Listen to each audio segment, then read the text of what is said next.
Now, let's talk about the proposed changes. And we're going to refer to, so we explained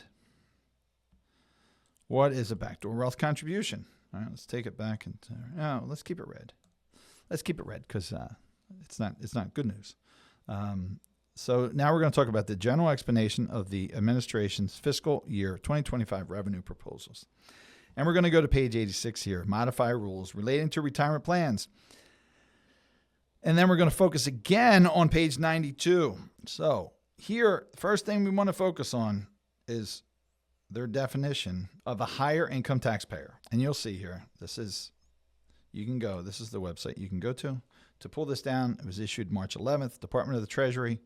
And the title is General Explanations of the Administration's Fiscal Year 2025 Revenue Proposal. Now, of course, this comes out from President Biden's office, but this is not a political statement. I'm just sharing with you what is coming out of Washington and the White House in particular. So the definition of a high-income taxpayer, starting here, a taxpayer is considered a high-income taxpayer if for the taxable year the taxpayer's modified adjusted gross income is over $450,000 if the taxpayer is married and filing jointly or is filing as a surviving spouse, or over $425,000 if the taxpayer is head of household, or over $400,000 in other cases like single filer. So that's the definition. Now, last week we talked about the fact we're dropping down here to limit rollovers and conversions to designated Roth retirement accounts or to Roth IRAs. And we spent a lot of time last week in this section here because it would limit the ability for a high income taxpayer to do a Roth conversion at all. So if you cross over those four, and if you haven't seen that yet, you can go back to last week's webinar, and I'll link that too in this one. But this proposal would limit your ability to do a Roth conversion if you're a high-income taxpayer. So I explained to you what those definitions are. $450,000 in modified adjusted gross income if you're married filing jointly. $425,000 if you're head of household, and $400,000, the way I'm reading it, if you're a single filer or married filing separately, probably. And we don't know if there's any exclusions for Roth conversions in there, but I'm guessing probably not. But let's focus on this section here.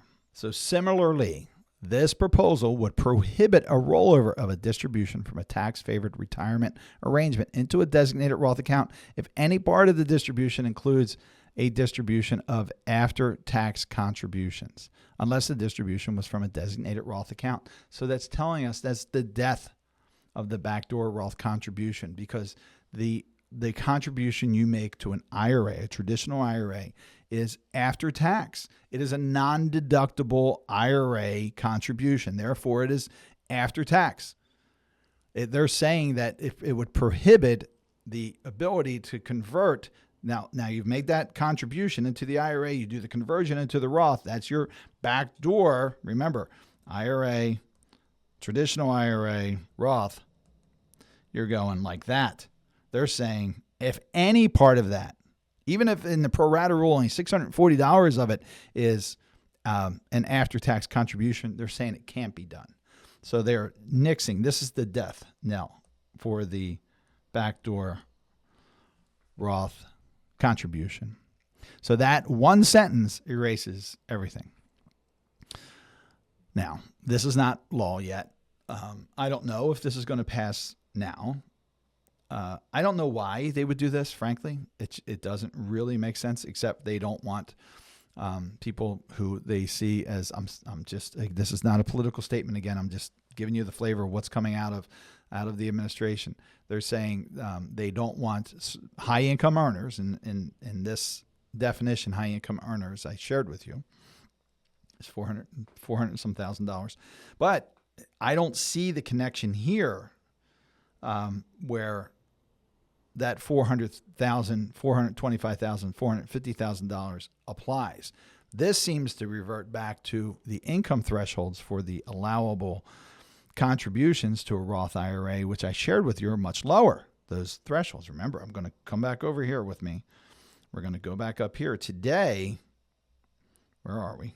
Today, if you're married and you make, your modified adjusted gross income is $240,000, phase out begins at $230,000. Let's leave it at $240,000. Geez, that's getting messy. I don't see the distinction where it says only high income earners per the new rule. Now, again, maybe I missed that, and I've been reading through this document. If somebody sees it, you let me know, please, in the comments. But I'm not seeing that that specific item saying only for high income earners.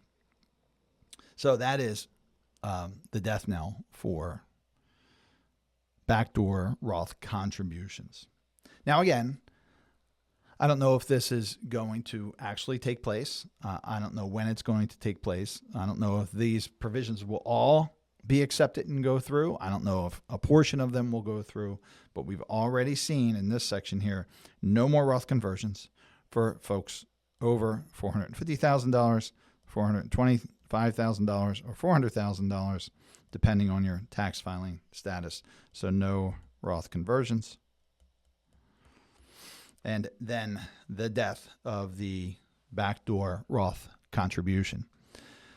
There are many other things in this report that I'm going to be going over in the upcoming weeks. But what I want to really bring to your attention is this is really the future of our tax rates. We're starting to see this now, where things are getting these gifts that we have of Roth conversions. Regardless of your income, you can convert as much or as little as you like under the current tax code. That clearly is on the chopping block, at least. And coming, when it comes out of the White House, that's serious stuff. This isn't just a proposal from one or two Congress people. This is the current administration, who might be the administration again for the next 4 years. Who knows?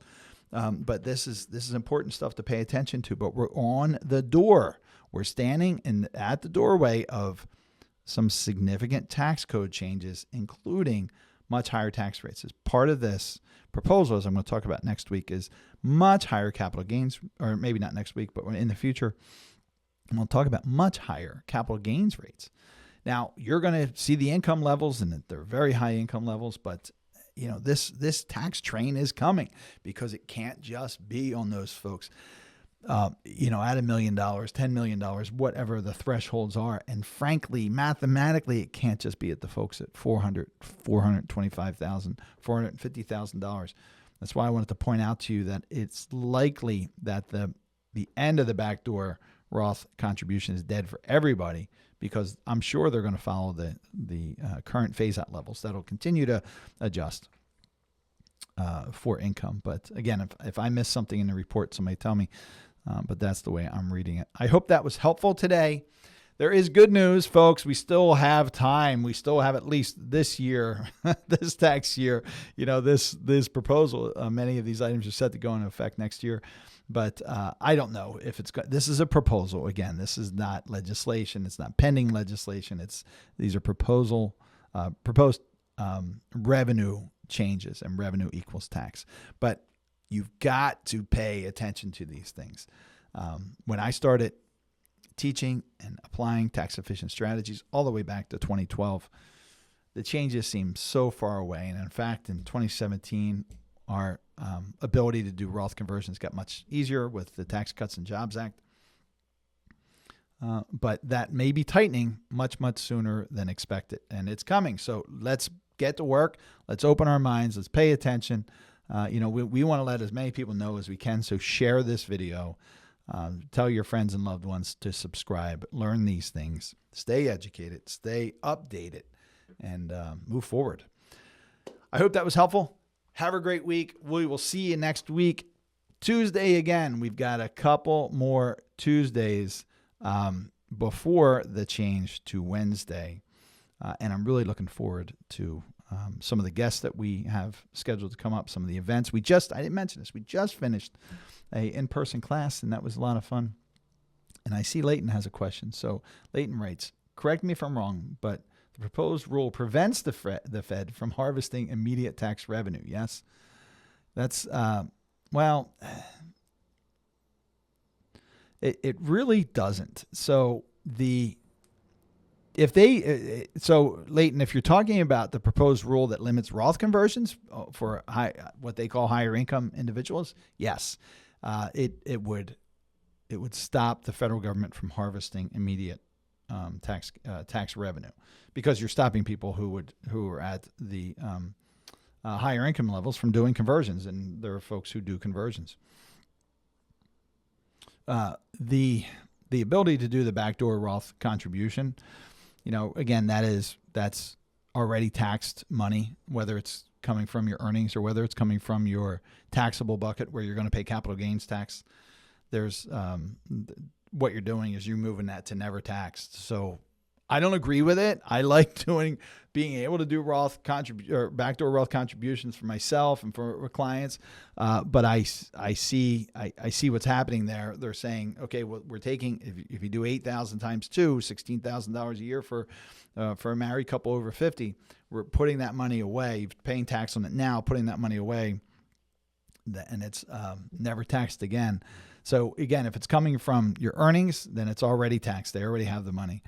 If it's coming from capital gains, you might be right. You might be saying that, hey, maybe I would keep that money. I wouldn't realize those capital gains, and therefore you're not getting my tax money, Congress, IRS, the federal government. But I think that they're thinking differently, and they're coming for our capital gains tax, by the way, and they're coming for the money that's not that's deferring that tax by holding those sales.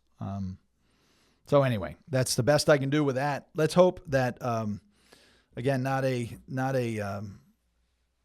political question at all, or a statement at all, but let's hope that we see some moderation in the actual tax code. Things have to change, folks. As a planner, I hope it's pushed off as long as possible. As an American, things have to change to get our fiscal house in order. Our tax rates have to increase.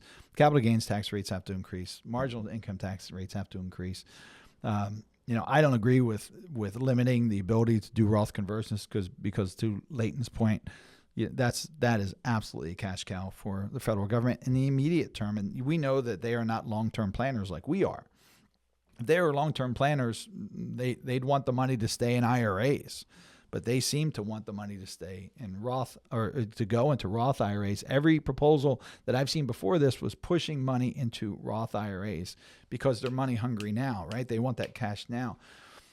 This is the only one that I've seen that puts a limit on the income level for Roth conversions.